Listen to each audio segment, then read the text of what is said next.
Well, thank you, Luca. Yes, it's like 2 a.m. At your time zone, and you're still surviving. Yeah. Yeah. Well, it's not that late. No, it's only 11 p.m. Yeah, I But I'm appreciate still it. here. Sure, sure, sure. We still have Luca, Sangyu, and Sujan still with us. So I guess with this Apex model flow and the pest primary estimation, tool for optimization, we have covered all the topics we planned to deliver during this, 3-day workshop, and hopefully, we we touched all the aspects that you came here for, and hopefully those contents were helpful to get you going with the Apex. But we will continue to support you if you come back to us and with some specific questions and requests for support, and we'll be happy to work with you in future projects as well. If you have further questions or comments, whatever, you can unmute yourself and then just speak to others, to us. Now is the opportunity. Thank you, Isaiah, for your participation. Yeah, thanks again, Jayhak and your team. This was an excellent training. I agree. Thank you, The Sergey. last topic was very complicated, and then I think Sengyu did a good job. So one request I had is like, if possible, can you create a contact information list of the participants and then share it with the entire group? Yeah. It's there already somewhere. I think we can, because we've been actually sending out group emails with Oh, okay. multiple notices, right? That's Yeah, we should have that information. So if you agree with Srini, well, let's vote Just this for that as a way, majority. it will be a remembrance. And then, if some people want to interact, with each other, that's a Yeah. possibility. So, and then like basically the presenters as well as the attendees, kind of a list of, Sure. Okay, we'll compile the list of participants, and then well, I mean, we'll wait until next week. Oh, If yeah, no you, hurry. yeah, if any of you do not want to be listed, in the participant group, then let me know. Otherwise, I will include you in that list, and then let you guys kind of communicate and continue to discuss the Apex application and maybe future development as well, and then we will be a part of that. Yeah, Yes. yeah.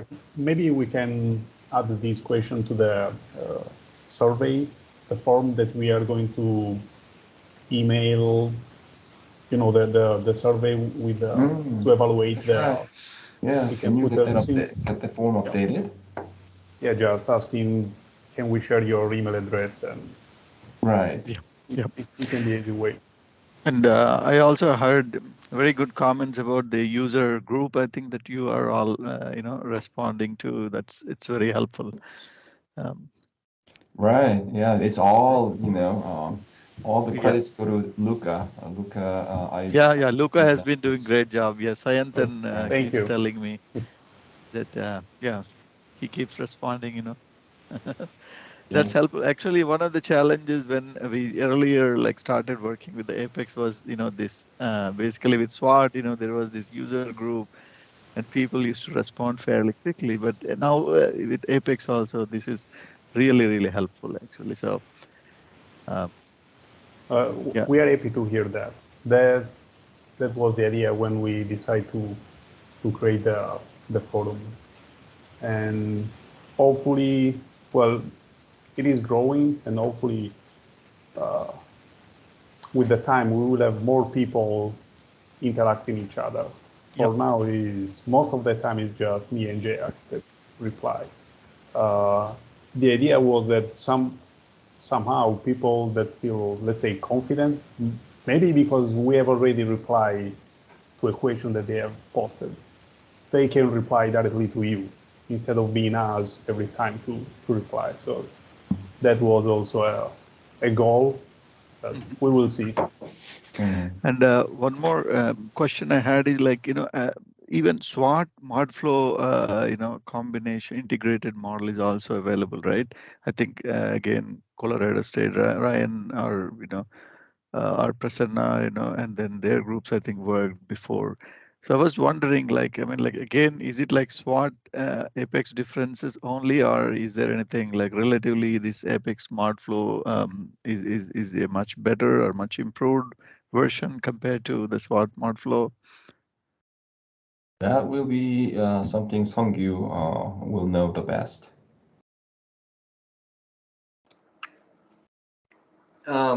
I think, yes, currently I've been working really intensely Apex mode, and Yeah. it feels like we can do uh, more things like a salinity analysis with the Apex mode flow now. And because I think Jiang mentions like first day, model developed is, you know, move faster than software developments. And then that affects a lot, for the user to use this model. And still, there's no, well, we have a QSWAP mode for swap mode flow, but it doesn't have, Solidity or RT3D module yet. So I'm trying to make the balance, but Jihad is my boss, and I'm working at the Texas A&M, and it's really hard to go back to all the source code Yeah. and to develop. But I think both developments really help each other.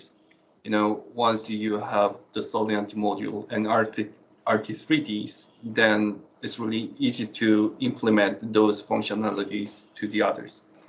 So I think currently, Apex mode flow is kind of enhanced a lot. Yeah. Well, I Yeah. mean, that's where we are with these models, and they have a lot more room for further development, enhancement, and validation. And I mean, we have advanced this modeling, skills up to this point, right? Srini, Yep. you will be the person going for another step from here, and then we will certainly work with you. That's no question, no brainer. So. Yep. Well, that's, I guess, how we advance our level of knowledge, research. Yep. Yep. Well, thank you, again for all your efforts, your teams. Sure, thank you. I will let others speak.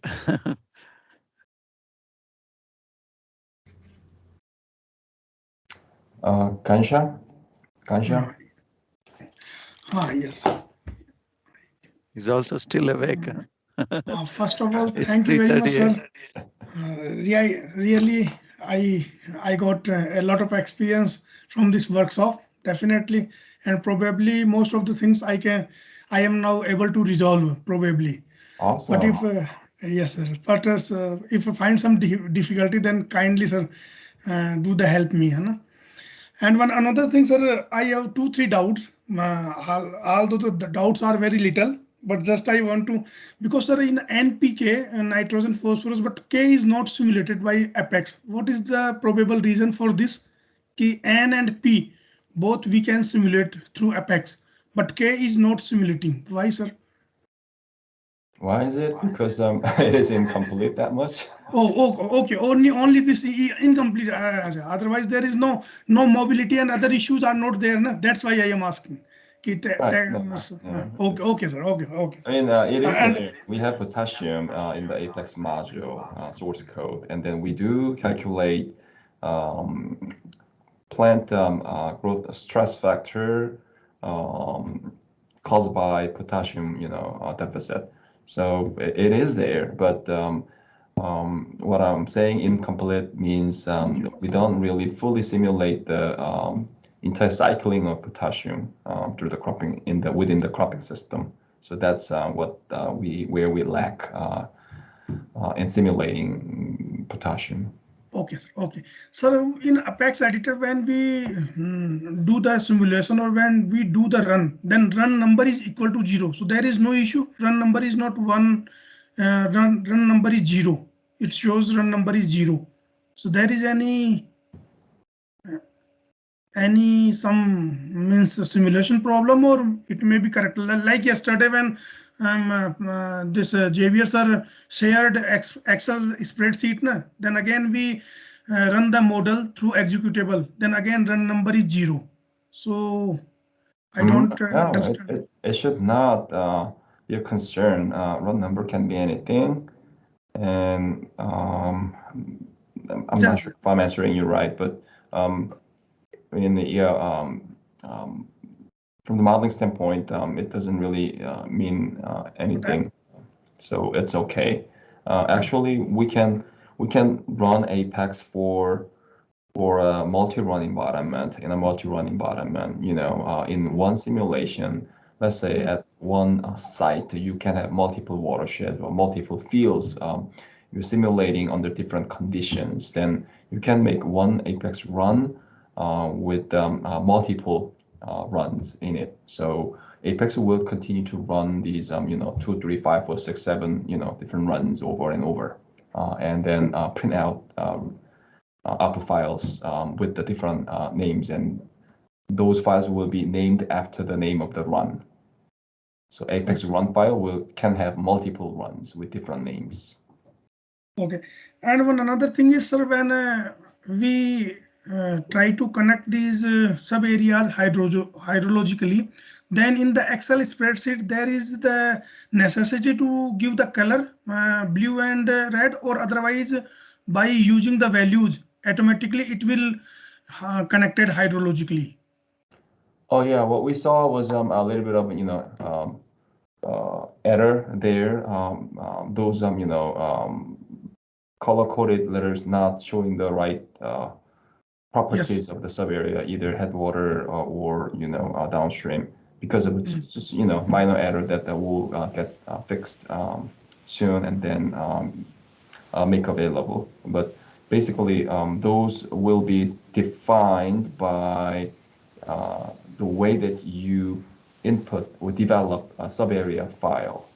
So to create a stream network or system of sub-areas in a watershed configuration, you need to really know the apex convention of the stream network definition.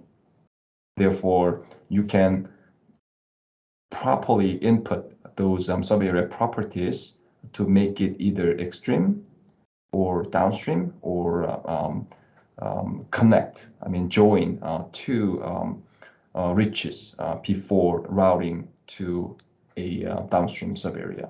So those kind of rules we created in Apex is sort of unique in itself.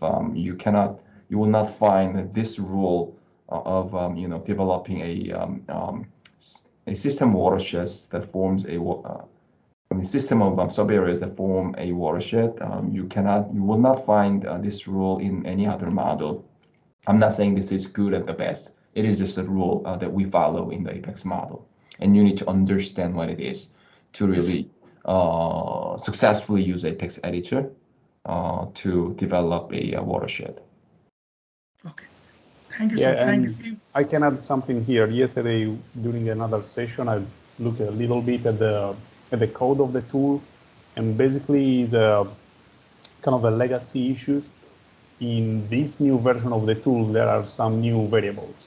So right now, the tools to automatically assign a color to that row, it can be blue or red, is looking at the wrong cell. Yeah, yeah. Yeah, That's just what I a mean. reference So issue, right? it's Yeah, just a putting reference on issue. You don't have, the user doesn't have to type or change the color there. And the model is going to, if the user set up correctly those three values, so the subarea, area, CHL and RCHL, Apex is going to work just fine. That's for sure. But we are going to fix that. Is a very easy fix. Actually, it's just a matter of changing four numbers and the peak, and we can distribute again the tool. Yes, sir. Thank you, sir. Thank you very much. So Sure. if I found some difficulty, then please I will send the email. So kindly help me, sir. If I find some difficulty, then Sure, no thank you, problem. sir. Thank you very much, sir. Thank you. Thank you. Gonna ask question if he has a question in the future, is it better to email us? Well, I think the best practice we recommend is to host your questions to our user forum, and actually you actually review those past questions and answers, and I bet that you will find the Yes, sir. answer that you're going to ask in the forum, because there have been so many similar questions, and some questions are quite popular, and many people had the same questions, and those are well answered already in the forum. So I advise you that you review, search using keyword, if you can find a similar question with those keywords. Otherwise, you put your question to the board so that we can archive your question and our answers in the user forum, and then in the future, those questions and answers can be found by other people having similar questions. Yes, sir. I will send on the form. But again, once I request only these 2-3 months because I have some time constraint. So kindly, first I read the user manual thoroughly. I will not post any question without reading thoroughly. But if I find some difficulty, then only I will post. So kindly, sir, Oh yeah, spare some your absolutely. time, please, because I have some time constraint. That's why this is Yeah. my humble request once again, sir. Yeah, Yes, absolutely. I remember your question. To I remember to Yes, help you easily, we need to understand how yes, sir. Thank how you. you want Thank to you. divide your field. But I will contact, or you can contact me again on the forum, and I'll try to Yes, explain yes. better what I'm trying to to say I here. I really very appreciate your help in past. I really appreciate Dr. Luka really helped me a lot. Definitely, sir. I am very thankful to you all. And from this workshop, I also understand many things. And probably most of the doubts are clear by attending this workshop. So once again, many thanks, sir. Thank you. Yeah. Thank Yeah. you. I have a question, I think, to all of you, the panelists. For the Apex mud flow, how do you deal with pumping? If you have a well that's pumping water, how do you handle that? Yeah, that's a good question. Yeah, the pumping can be simulated from motor flow side, and then once you want to use to pump the water from motor flow side and then apply your apex subbases, we are still developing the irrigation dynamics. But it's doable and it's going to be useful, workable soon. So basically, the idea is to use a well package in the mud flow to extract groundwater storage, and then send it to a sub area for irrigation. So there you make a sort of circulating pattern of water for use in agriculture, sourcing from groundwater, and that can continue on and on and on. If you continue to pump groundwater, and then so the water will infiltrate and then recharge aquifer, and that's going to be an interesting system. Do you have a rough timeline when that will be available, that feature? I thought it's already available, but sounds like it's not. Yeah, we've tested, not much tested. So I think within a month, maybe I can put up the new version of the Apex Mode Flow RT3D with dynamic irrigations link. Fantastic, thank you. Well, on the Apex side, we can still manage shallow well pumping and irrigation like we addressed during the workshop. So that will kind of bypass mat flow part, but still, the storage amount of aquifer in the aquifer on the mat flow side will be updated accordingly, and then that will influence groundwater behavior, flow lateral and vertical flow pattern as well. So on the Apex side, can you simulate the effect of salinity in the water on crop growth? Yes, we do we use electrical conductivity of soil as the initial condition. And then what we further do is you can add salt concentration in the irrigation water, and then what else? Those individual salt ions, like cations and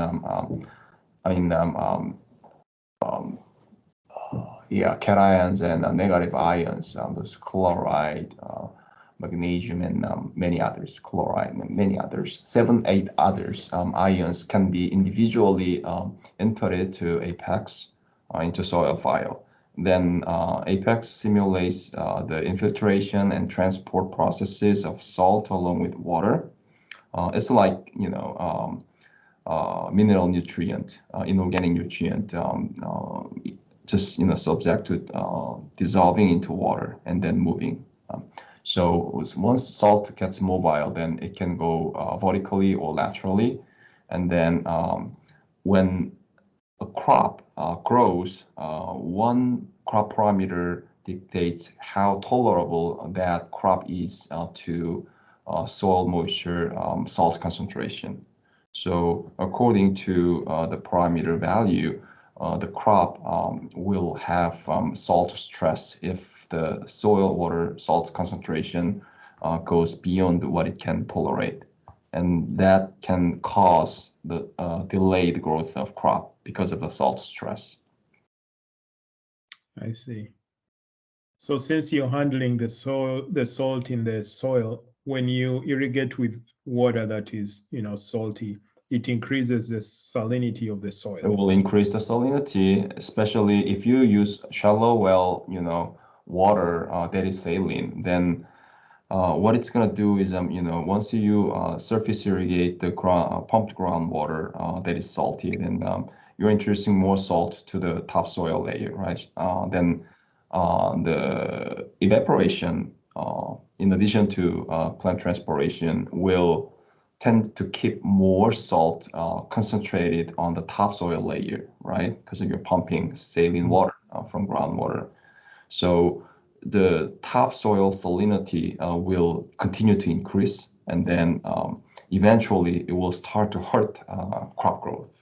So that's an assessment you can do with the Apex right now to evaluate the impact of saline water irrigation. Mm-hmm. Thanks. Mm-hmm. So it does reduce the crop yield if the salinity of the water increases, like? Yes. Yeah. Okay. Crop. When calculating crop growth, we calculate first the potential growth for the day based on solar radiation and other environmental factors, and then we go back and check if we have sufficient soil moisture, if we have sufficient nutrient, if aeration rate of the soil, if soil is too much saturated, that kind of thing.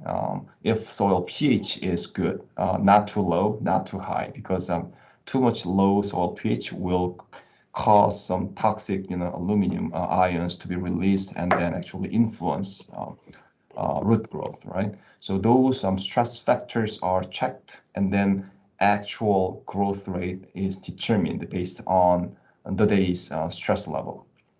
So actual growth becomes less than potential growth rate if we have too much salt in the soil.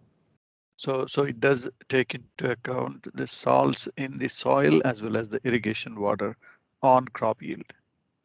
Oh yes, yeah. So eventually, this stress. If you have too many stress days, then your crop yield will become much lower than when you have less crop stress days. Very good. Yeah, that's a very good feature. Yeah. Mm-hmm. And when calculating those crop growth, actual growth, another thing that we consider is harvest index modification. Harvest index is adjusted when we have stress days occurring during growing seasons, and especially those physiologically important period like flowering and grain filling periods. Even though we don't really explicitly calculate those periods, like okay, how many leaves we have, we don't know that. How many flowers do we have? We don't know that, but we know based on heat unit schedule. Okay, between this and that is important period for grain harvesting, and so if we have water stress or temperature stress during these days, then actually we reduce the harvest index. So the number that you have in the crop table is a nominal value for the crop.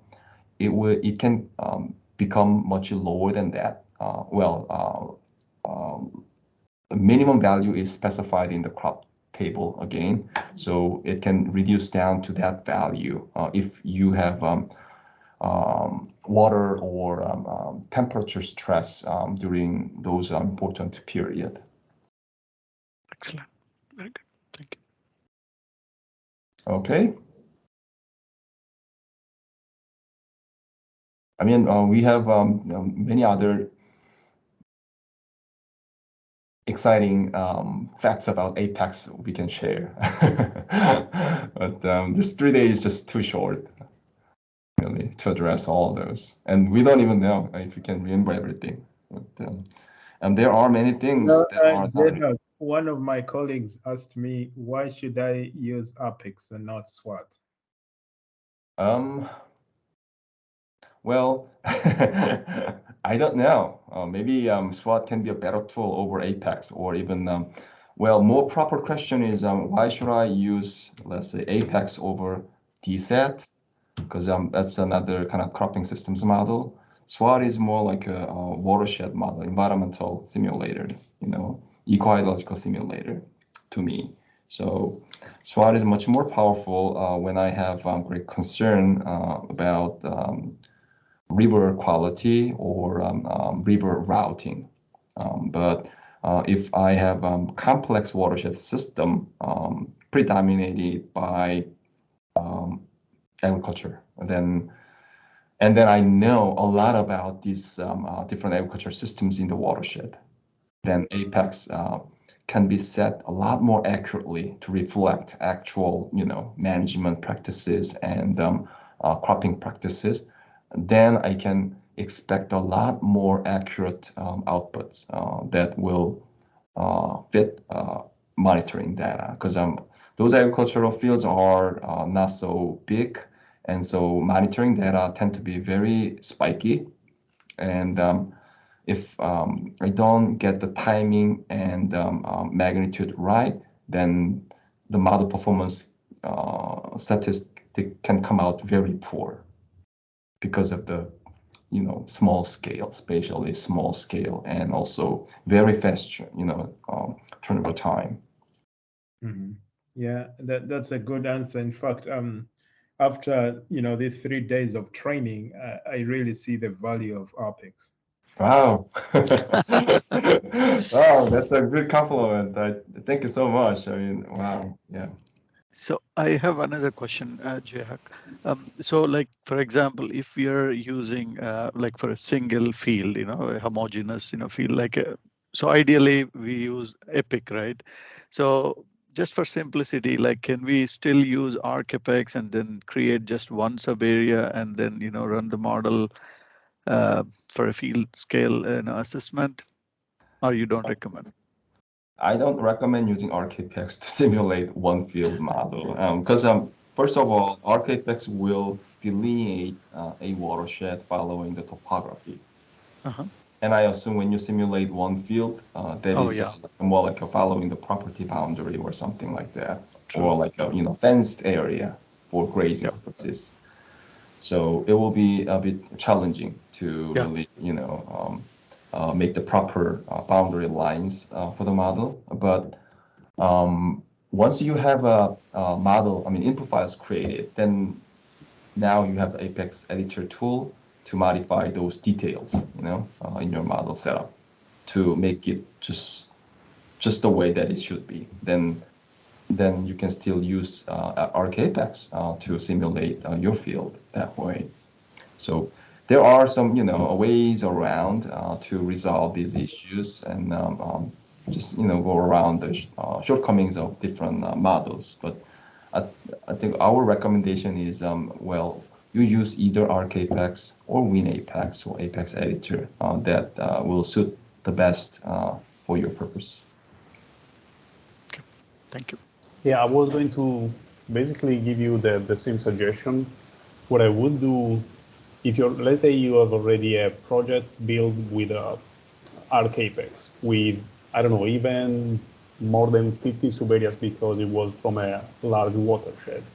I would copy the txt in-out folder to have a completely new one, and then I would edit that one with the Apex editor. You can import everything, go to the Suberia tab, and remove, basically leave just one column, the column of the first Suberia.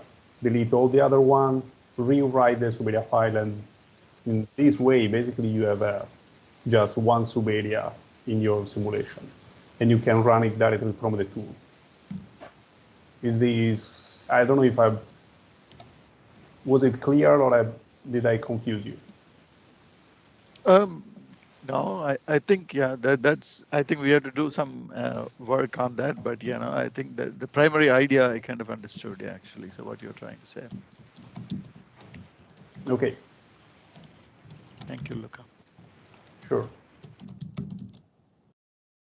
So if it is Epic, then it has to be like, is there a GUI or you have to work from DOS prompt or?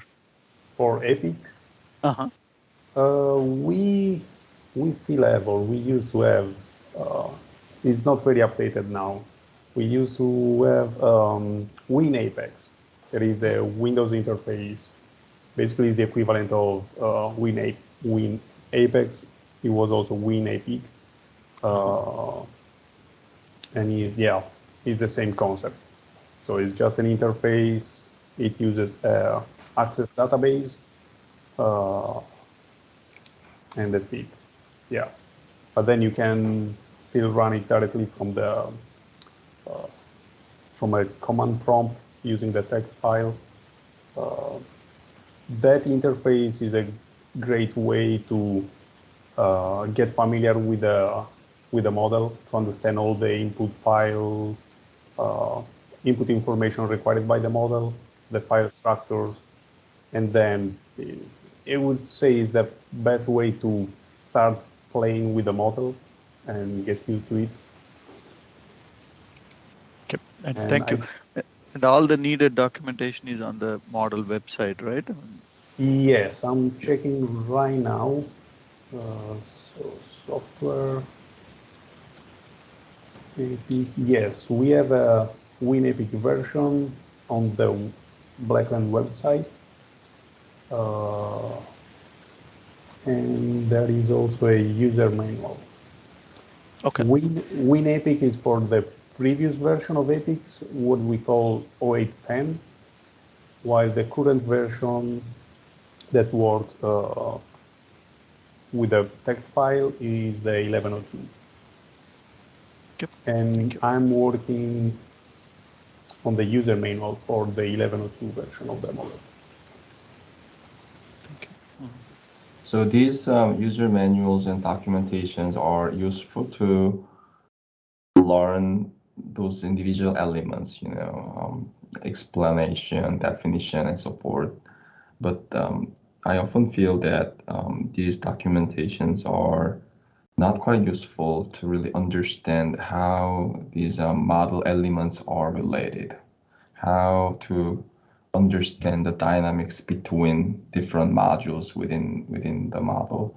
So, and I don't know how best, make a write-up or tutorial to explain those details and connections and importances. So I guess we continue to talk about it, and then hopefully at some point we address those that are not really written clearly on our manuals, but still the way that the model currently operates, and then let you understand how the model simulates these processes.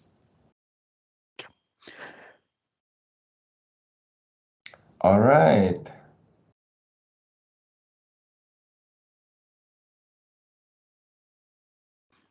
There's a question in the chat. Yeah, NTT. No, it's not. You dare ask opinion. Well, NTT is a tool that a sort of interface tool that uses Apex on the back end to estimate the effect of management operations, and then actually it stands for nutrient tracking tool. Hopefully I'm not totally wrong. Actually, it's Ali Saleh in Stephenville, Texas, not far from here, who created the tool NTT using the Apex model. So NTT has actually become popular lately around the USD and RCS. So it's been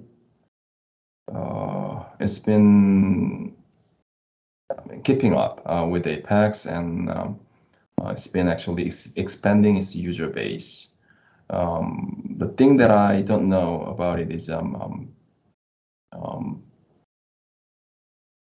don't really have much opinion about it because I have not used it. There are other tools similar to NTT, like another web-based interface program developed by a group at Purdue University. There's another online interface program for Apex developed by a private consulting company called Stone Environmental. So some of these are proprietary, product requiring a license purchase. Some others are public domain. I guess entity is a public domain. Yeah, but we try to focus on supporting the Apex model itself, so that all these application tools can be created and then used by more people. And if we just keep the Apex model solid and then reliable more and more, then it will benefit all these other applications. So I think that means a lot to us. Jehok, I'm going back to Sereni's question because we have the same issue. We are having these intensive field monitoring sites for the SIP project. And if I understand what Lucas said and what you said, we can still use Arc Apex on a field scale, but we have to first simulate a watershed, then go to the Arc editor and delete all the sub areas we don't want and leave only the field that we want. Is that correct? Is that a workaround? So it sounds like a plan. Yes, and keep in mind that when you do these, then you cannot run a game from ArcApex because ArcApex works through the database while the Apex editor works directly with a text file. So what you say is absolutely correct, and you can keep running the model, the Apex model, through the Apex editor tool. Because now you have just one subarea. There is no need to go back to ArcApex. Because ArcApex doesn't know that now you want to work with just one subarea, basically. Make sense? Makes sense. Okay. Or simulate the large area and put your observation points in that one sub area where you have data for. Can you repeat, please?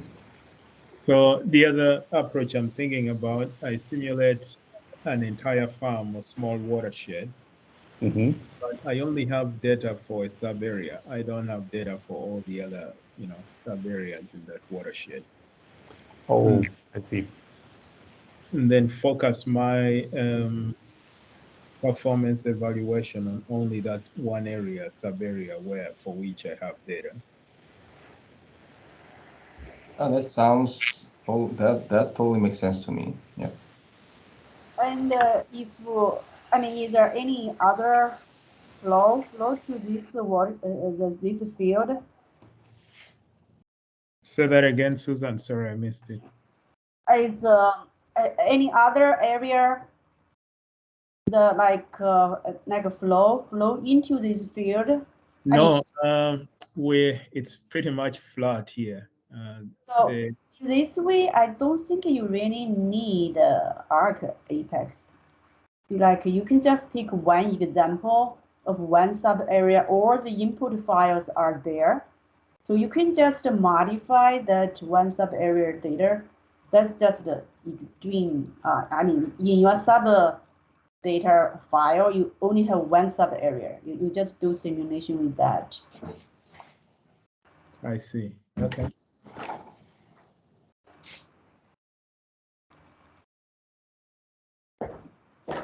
All right. Sounds like everybody's happy now. All right. Well, then,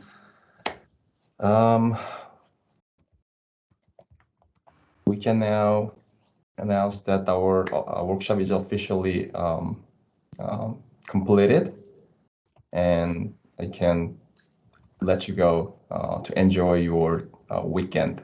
Thank you so much for your participation and staying with us until this last minute, late afternoon on Friday, most exciting time of the week. We'll give you two follow-up emails in the next week. First thing with a survey form, and then second email, we will deliver your workshop certificate. Acknowledging your completion of the workshop. So that will complete the workshop this week, this time, and hopefully we hear from you with survey feedback next week. And thank you again. Jay, are you going to send us any material from today? Any PowerPoints or any other files? Oh yeah, not just today. All 3 days, we will check if all those PowerPoints or materials we presented during the workshop, and those not included in the materials that we shared already, we'll compile them and then share with you all. And then if you don't see what you're looking for in the shared material, then you give me an email, and then I will include that. That's in case I kind of, unintentionally missed that item. And Okay. we have Once the, again, what about the recordings? So will you be Yes. sharing Oh, yeah, recordings? that one. Yeah, we need to do some little bit of editing just to help you navigate this, enormous amount of video clips. And then we'll make sure that we share with you the link to the video clips, and then keep it there for a while for your review. And that might be the third email after the workshop. All right. Well, Okay. thank you all. Thank you all again. Yeah. Have a nice weekend. Bye. Bye. Have a Thank wonderful you. weekend. Thank you, sir. Thank you very much. About the training, like, can you please, next time, can you please record all the courses, go through like step by step, and send us before training, so that, and file and everything, so that we can hands-on practice, and during training session we can ask the question where we Yeah. have, Yeah. that we can have more knowledge. Right. We need that. We need that to be done, right? Sooner than later. Yeah. Yeah, when you give the training, like you start yourself, Right. Yeah. Yeah, that will And not happen if you record it and then send us link, and then we can practice, and yes. then we can hands-on training while. Yes, absolutely. I agree with you 100 times. Yes. That is the thing that we need to do and then make available. So we'll keep that in mind, and then hopefully we'll spare our time to get that covered and then make available to you. Thank you. All right. I'm going home now.